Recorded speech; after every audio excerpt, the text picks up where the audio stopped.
Thank you, Joan, and everyone. That was very nice. I'd like to say that I think that at this stage, the babies are beginning to build. Their brain is beginning to build a three-dimensional concept of the world, because you know the image that hits the back of your eyeballs too is just a two-dimensional, but the brain converts it into a three-dimensional concept. I think at this stage of their life, it's like AI, only it's biological intelligence, and then there's the terrible twos, which lasts until 4. But hang on, you'll survive. And then you go into the daddy phase, which is fun for daddy.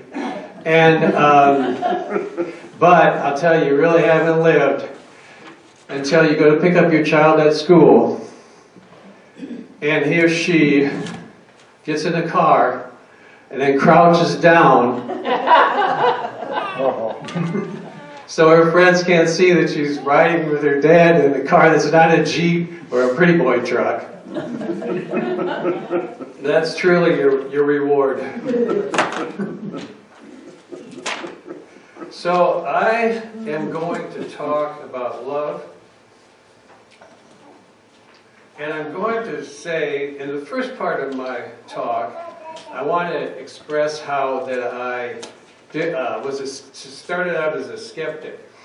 I think a lot of people, I don't know, everybody's different, but a lot of people here started out on a kind of a believing pattern in Baptist or Catholic, and they became disillusioned.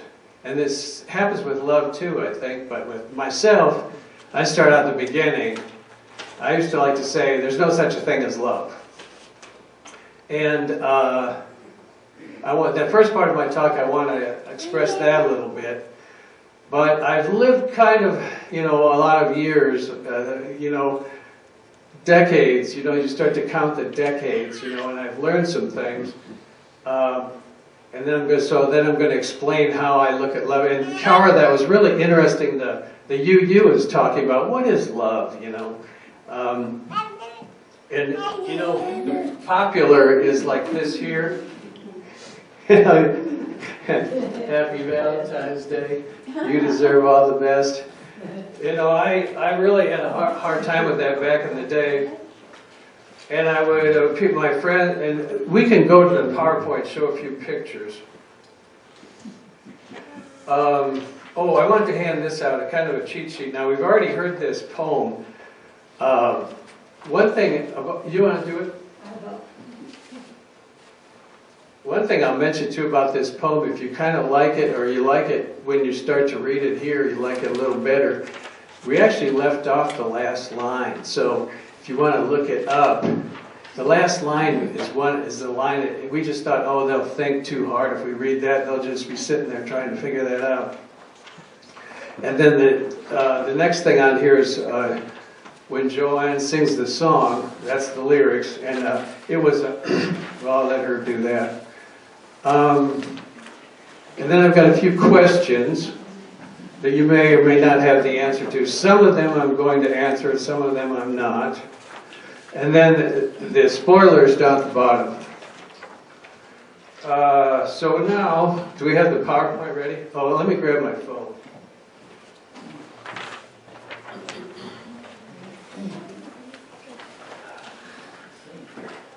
So what time is it? I've got a lot of time. Go ahead and let's walk through the pictures. I have this printed out. Where did I print it? There it is. So there's this, I want to talk about, so as I mentioned earlier, I used to say there's no such thing as love. And I suspect when my friends would start talking about love, I'd say that. But I can't remember specifically. Now if you go to the next slide. Okay, this is the type, this was my friends back in the day. So it gives you an idea. And we used to have, great conversations, of course, but I just can't remember. But there's one specific incident I do remember that I'm going to tell you about. If you go to the next slide, it's me. That's me in San Francisco. Just to emphasize that at one time I was young. And some people might say, well, I can't see you because of all those reflections. That's art, artsy fartsy. So now let's go to the next one now. Okay, so I want to tell you about, I used to live in a kind of a hippie commune. And we were all ski bums. It was up in the mountains of Colorado. And this was the cabins. And if you can, there was no indoor plumbing and there was no central heat. So if you left the house for a day, you come home, everything's frozen solid. And I remember people, you pick stuff off the shelf, oh, look at this, honey, it's all rock, frozen like a rock. So, and see all that junk, every piece of junk that's hanging out there has a meaning, you know. But what I wanted to say was, go to the next slide. The land was owned by this woman, and we called her Grandma. And everybody called her Grandma. And she was a bit of a local legend. And in the town, not just with us. With us, she was a bit of a, kind of a sage. And she was a Christian, but she didn't push it. She would say it, but she didn't, you know, enforce anything. And so I want to tell you about one specific time that I can tell you exactly what happened. I was sort of a little bit worried, but I wanted to ask Grandma about love. And I waited until the time was right, and I got my courage up, and I was young. And I was afraid she might get upset or something. And I phrased it, I respected her, though I phrased it in the form of a question. I said, Grandma, is there such a thing as love? And, you know, I thought she might be upset or something, or gasp or something, but she didn't. She didn't hesitate at all. She said, yes. She said, Bill, yes there is. And you find it in marriage. And then she paused, and she said, usually one loves more than the other. Now I say that not that it's an all-encompassing lesson about love, but just to emphasize the idea that I was searching for a number of years. And what's the next slide? I should have it. Oh, Freud. All right. So as the years went by, and I didn't, you know, it didn't affect my life. Incidentally, I'm speaking in a philosophical sense, as an individual, rather than any kind of, I don't have any kind of medical training or philosophical training or psychological training. And if I did, I wouldn't be accepting any patients at this time. So I looked, I thought, well, what does Freud say about love? So I looked, and back in those days we didn't have Google. So I got a book, and I looked through the book, and it seemed like Freud took it for granted, that it just was. And there was one other thing that I thought about, as I would just cogitate, and I would think, you know, I don't believe there is such a thing as love. However, I know there's such a thing as hate.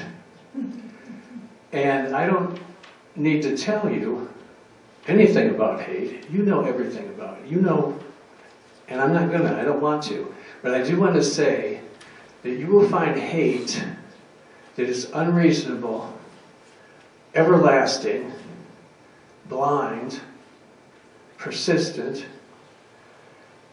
unexplainable. And this is some of the characteristics that they'll say about love, the kind of love that I didn't believe in. This really bothered me because I liked my philosophy that there's no such a thing as love. It's a very compact, simple, easy to learn philosophy. And I liked it. But I thought, you know, if there's hate, there must be love. because of polarity, duality, plus and minus, yin and yang. And there are a few here among us who like quantum mechanics. So I'm going to say matter and antimatter for those people. So this bothered me. So I used Google, preparing this speech, and I found this about Freud, which kind of hits on both points.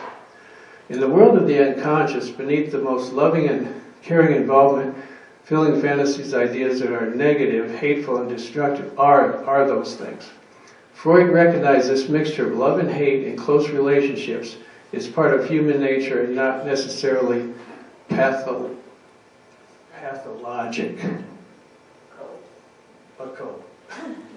We do have a doctor in line. You can help me with some of these medical terms. I have trouble with, I was going to try to say philosophic. What is a person that studies philosophy? Philosopher. Philosopher. I was trying to say philosophist. That doesn't work. So where are we now? I did that. Let's look at Maslow. This is the concept, comes to the concept that people say about love, that it's necessary for life. And the simple answer is, no, it's not. As we can see from Maslow, necessary for life are I think it says food, water, warmth, and rest. And, I was going to say that air is very important also. And it's something we tend to take for granted, but fresh, clean air is very important. But anyway, that is what you have to have for life. The bottom of the pyramid is what you must have for life. Then the next step up is safety. So I imagine that, let's say you've got your primitive man, you've got your food and your water figured out and your shelter, but there's wild animals all around. So like a zebra going to get a drink of water, it's dangerous for you, So this is a problem in your, this is a great concern of yours, occupies a great deal of time, protecting yourself from the wild animals. Well, anyway, now you go up to the green one is love. That's where you get into your love. When you got those other needs taken care of, then you can start having love. Then we go to esteem, and on the top, self-actualization, I think. And I want to mention a little bit, too, about art, although it isn't really necessary, but I went to the ballet last night. And when you talk about your primitive man, you can't be primitive man and do ballet. Or like Joanne's opera. Joanne used to be an opera singer in Germany.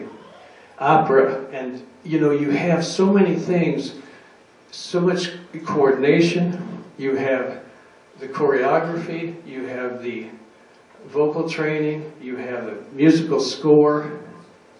What? Costumes. Costumes. Thank you. Wigs. And the schedule. I try to speak this King's English. I say schedule. So anyway, this is, going up the pyramid, getting high up on the pyramid. Now I think I'm ready for joy. So what I've been trying to tell you is that I was trying to reconcile this concept of love with my experience of life. And really it's been fairly recently that I think I figured it out, which I'm going to tell you about after Joanne sings. And I'm going to introduce her, and I'm going to say, I ask you to remember back to a time when something significant happened to you, good or bad, something very significant, and you thought to yourself, did this really happen, or is it just an illusion?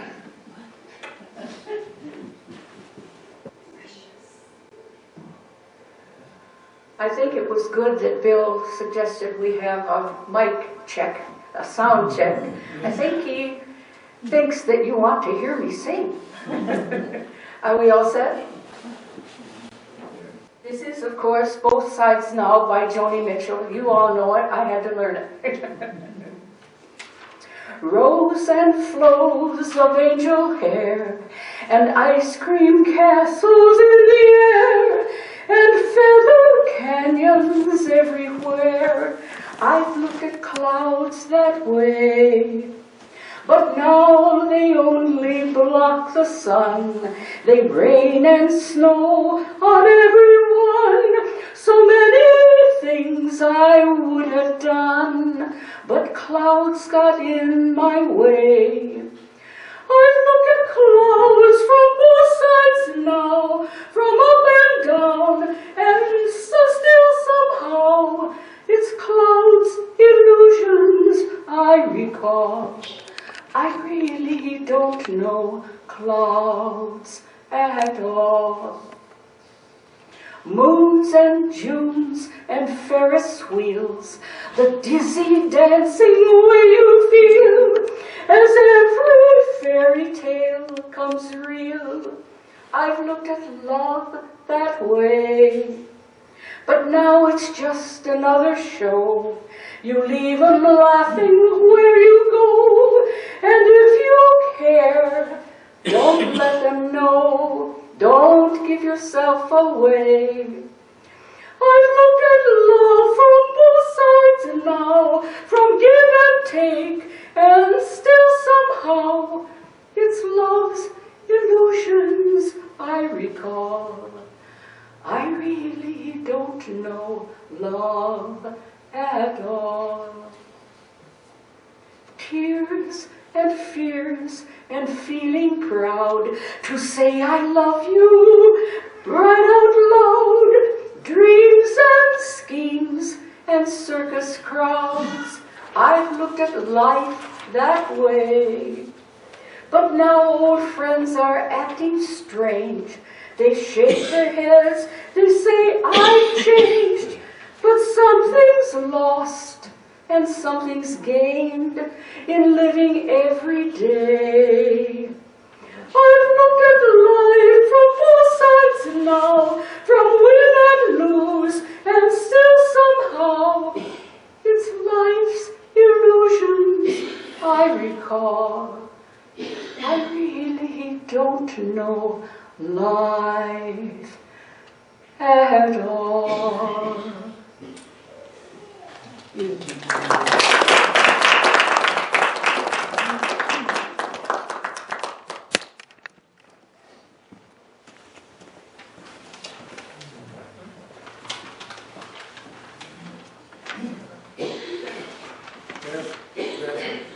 That's a wonderful. Give me a chance to get a drink. That's a wonderful song. That's a wonderful song, and I think I appreciate. Sometimes I call her Joan Baez. I appreciate having. Doesn't matter. Doesn't matter. You say it with a smile. It's okay.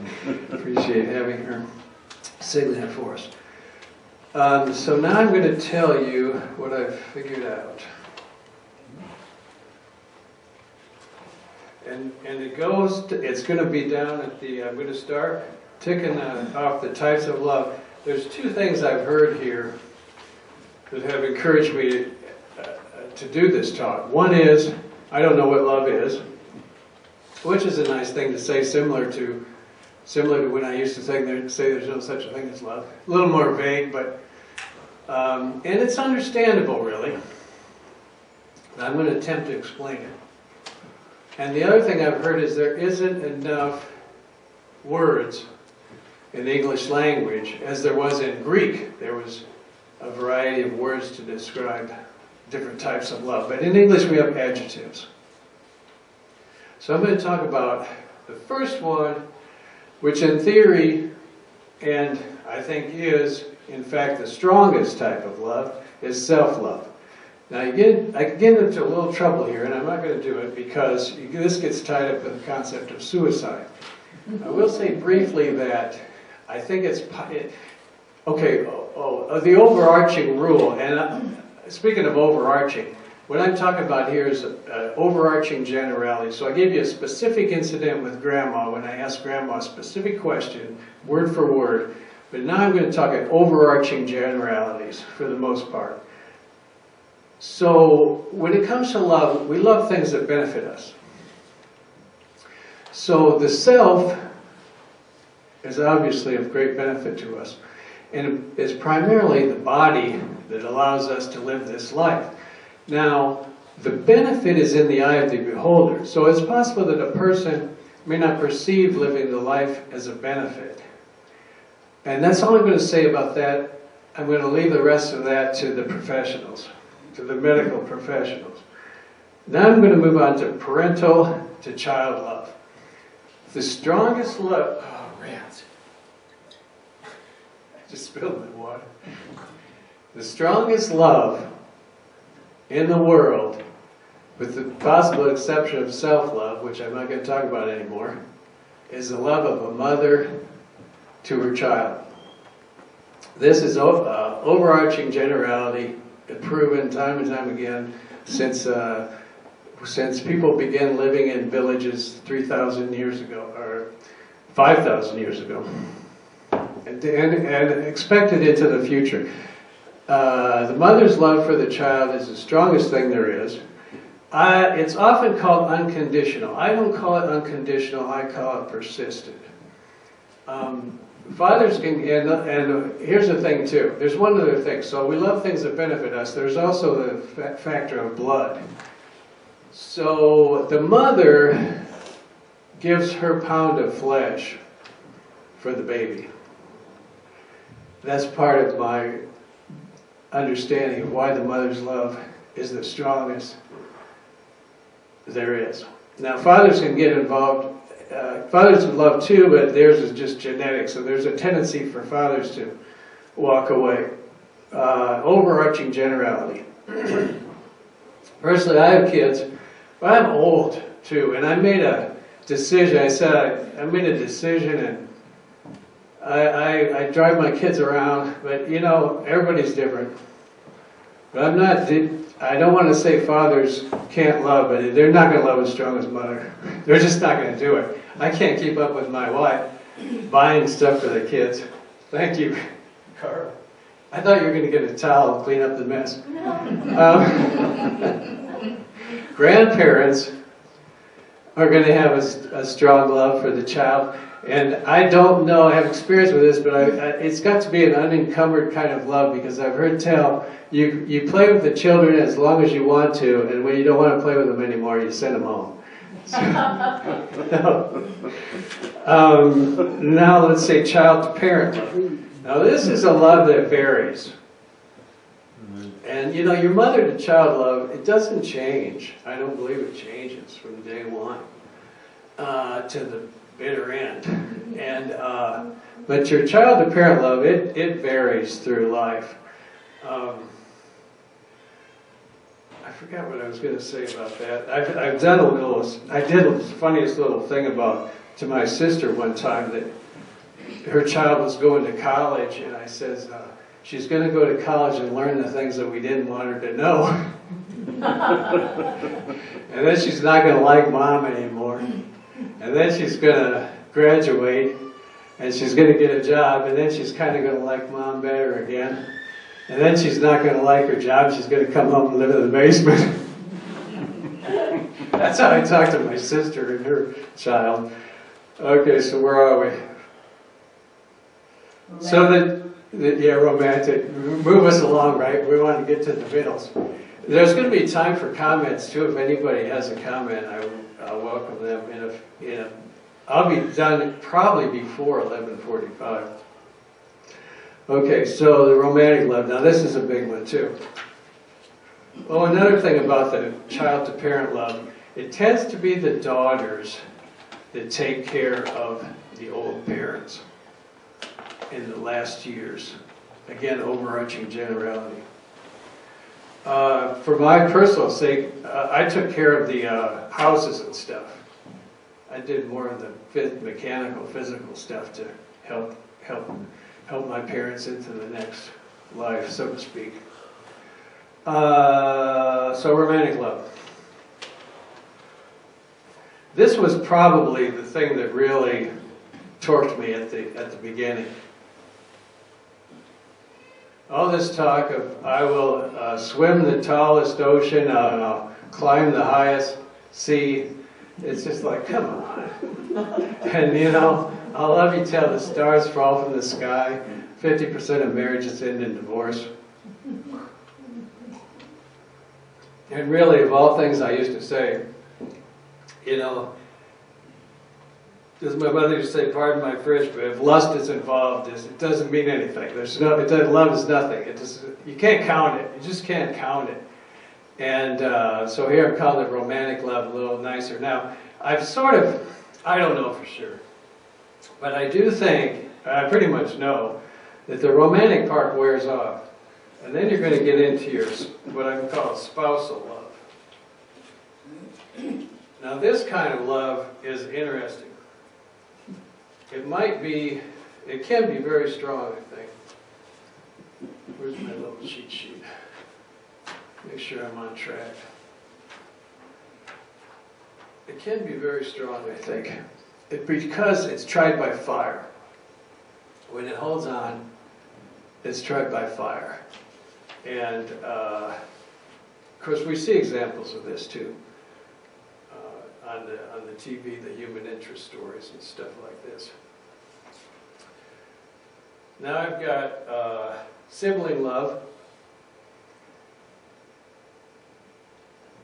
And then again we've got the blood. I've had so many arguments with my sisters, but I'm just inclined to just let it go. They're my sisters, they're my blood.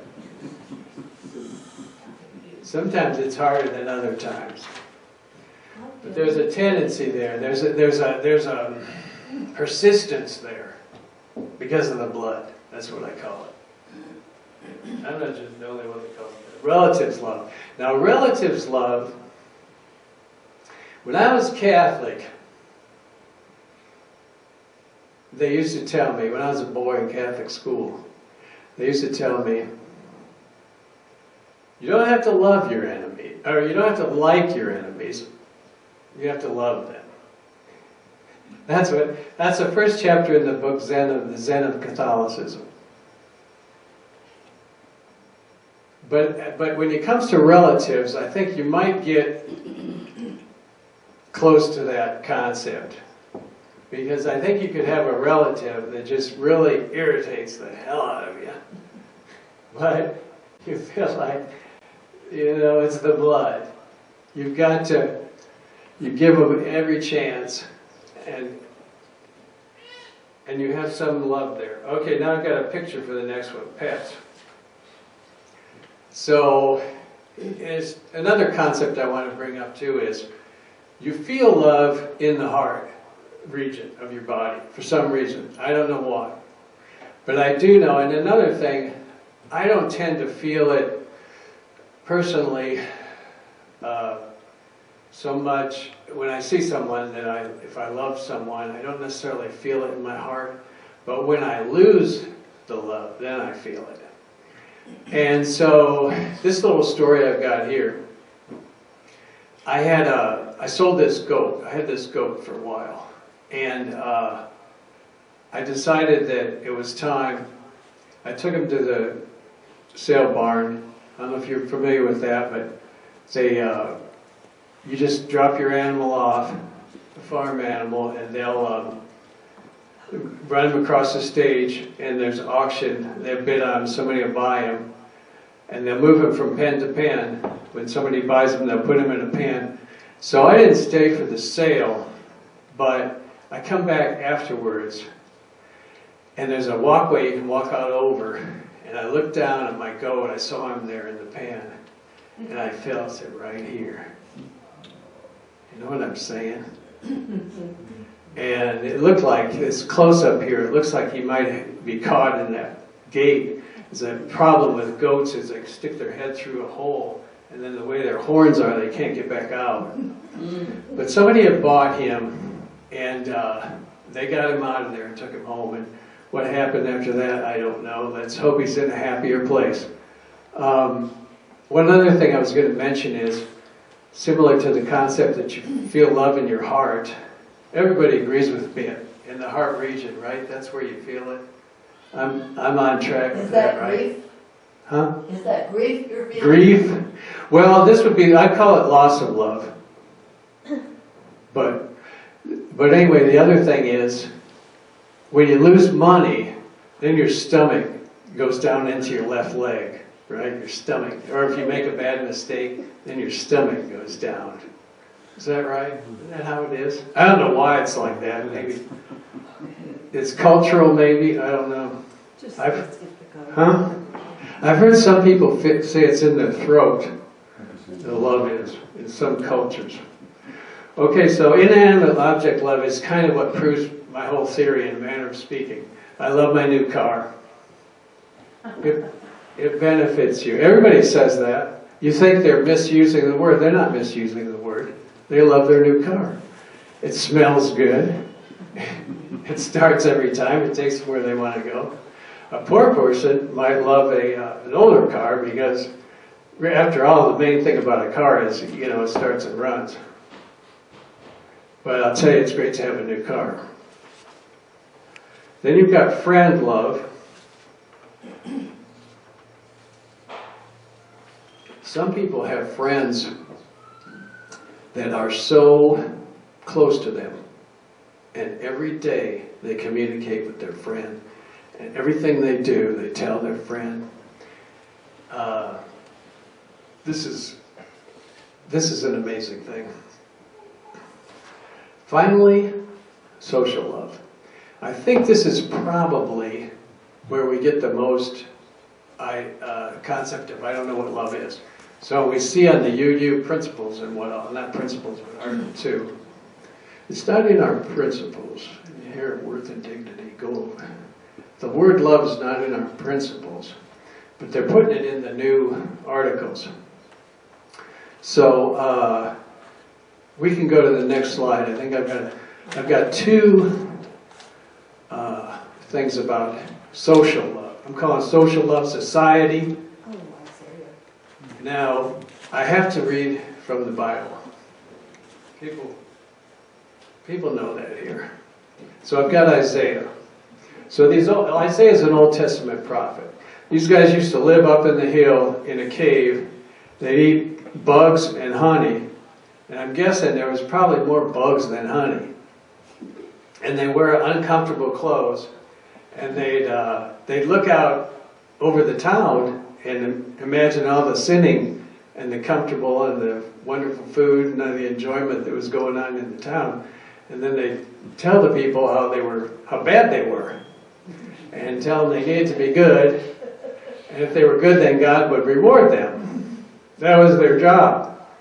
So here we've got Isaiah. And this is one of the, and I'll tell you, when I first started reading the Bible, Isaiah was my favorite. Don't rotate. Is it, I hate when it rotates. God, maybe I can read it off of there. Is it not to share your food? What does God want? Is it not to share your food with the hungry and to provide the wanderer with shelter? Can somebody help me with this? When you see the naked, to clothe them. When you see the naked, to clothe them. And not to turn away from your own flesh and blood. And not to turn away from your own flesh and blood. Then your light will break forth like the dawn. Then your light will break forth like the dawn. So this is a love of society. This is an example, and this is kind of, we got to recognize too that there's going to be levels of love. Back there at the IT, they have a mixer board, and it has toggles that go back and forth. It goes from 0 to 10. So if you have a toggle that goes from -10 to 0 to +10, you can imagine the love is the +10, the hate is the -10. So if you get it on 1, you're on the love side. You're not very far on the love side. So the next slide.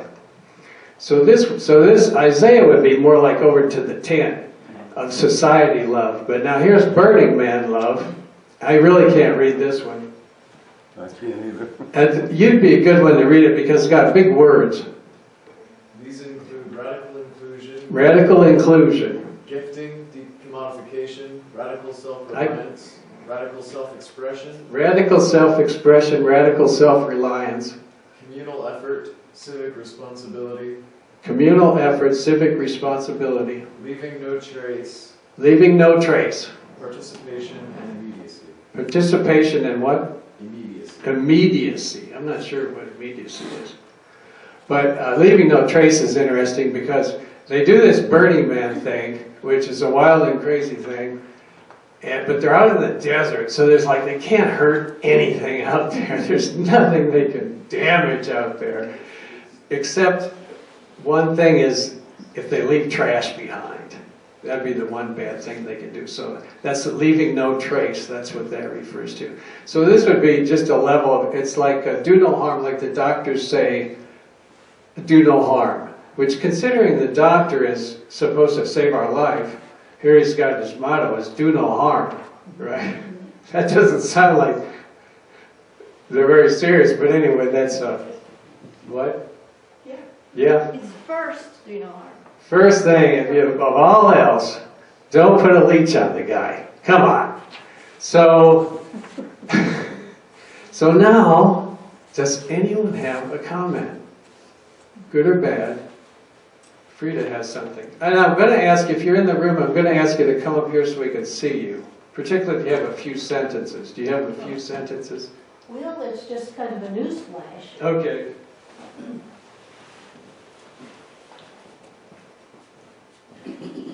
Yeah, it's kind of a medical news flash from some of my inbox this morning.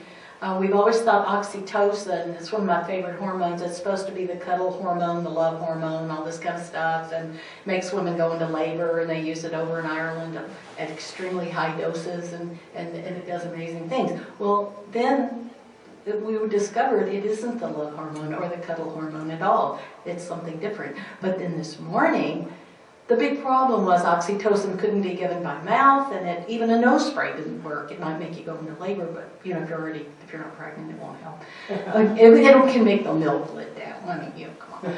But what you can do that increases your oxytocin is take martial arts classes. Oh my goodness. That's crazy. That's different. She's a doctor.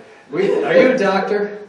No, I'm not. Okay. I'm a doctor. That's it. She's a doctor of life. PhD doctor. Some people say that doesn't count. Oh, you want to see? I'll probably get up here and forget what I was going to say. One of the things that really struck me as we were going through the changes suggested for UU was how often the word love was there. UUs are wordy people. There are all sorts of explanations of other words, but they never got around to saying anything about what love is. I think love is a struggle for connection, that biologically we want to be connected, and some of us get connected one way, and some of us get connected another way. I was a very fortunate child. I hope your child is as fortunate. I never doubted my parents' love. Did we ever hug or kiss? No. It wasn't done. But I knew my parents loved me. That's too much. No, that's good. Oh, Barb has something. That's wonderful. We have someone on Zoom. I guess that would be me. So I was really shocked when you said that everybody knows there's hate.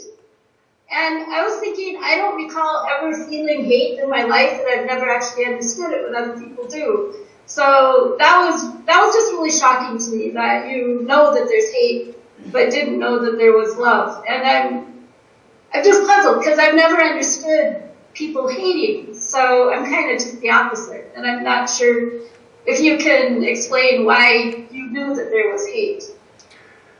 Well, I didn't want to talk about it, but we have, World War II, But I'm speaking in overarching generalities. And yeah, I certainly know the feeling of hate personally. Anybody else? Anne's got something again. Anybody else want to say something? I just wondered. David's got something. Okay, you go ahead first. Again, I'm just wondering, I mean, we're stuck with language and words. And you're talking about hate. I'm wondering if we're talking more about the flight, the fear and flight syndrome, survival, that type of thing. And we're combining that with the word hate, fear, hate, that type of thing. That's how I'm thinking of it when we all know what hate is. We know what fear is. We know what, well, okay, I bring a picture of a snake to seniors and they scream in fear. That type of thing.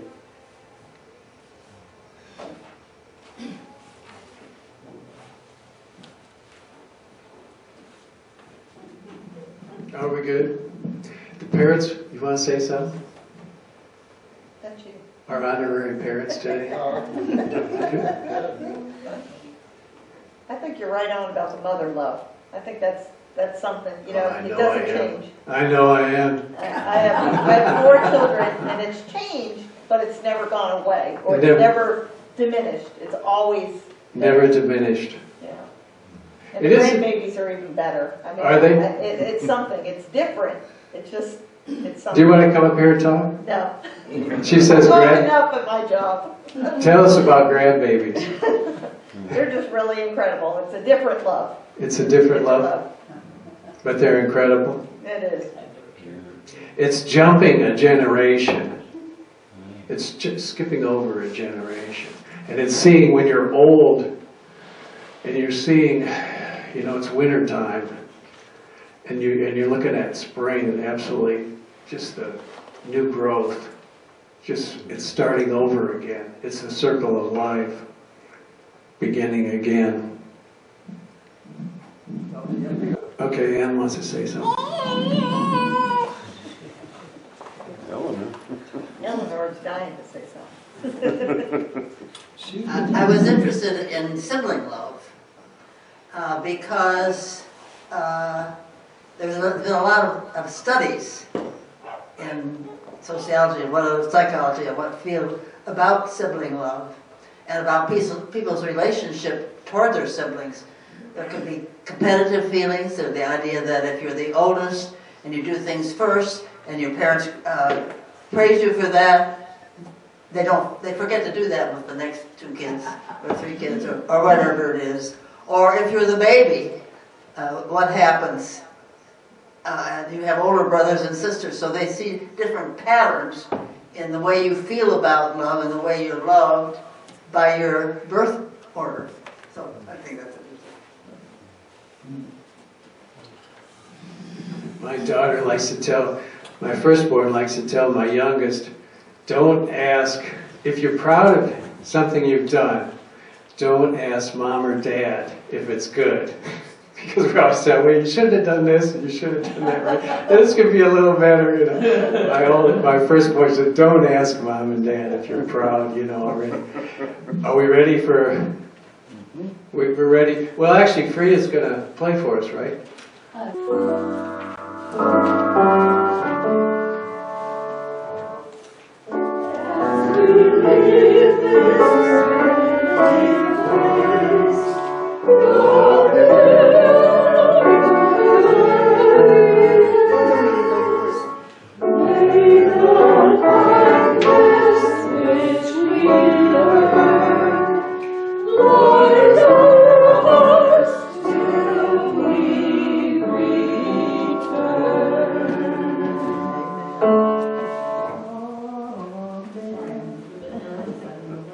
Masses ended, go in peace. Thanks be to God. Lunch is served. Good progress. Very nice, Bill. Thank you. And so we got got food and fish. Lunch is served. Lunch is served, okay. Yeah, so just take